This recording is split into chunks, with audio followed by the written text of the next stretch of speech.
In front of me is DOOGEE T20, and today I would like to show you how you can rename it.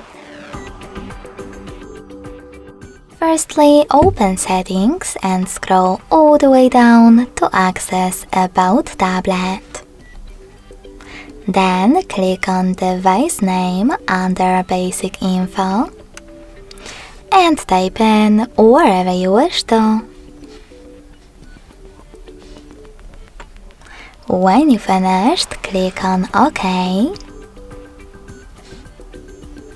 and then confirm your choice in the pop-up by selecting OK one more time. So when I do that, as you can see, name of my tablet has changed. Thanks so much for watching. If you enjoyed this video, smash that like button, comment and subscribe. Bye!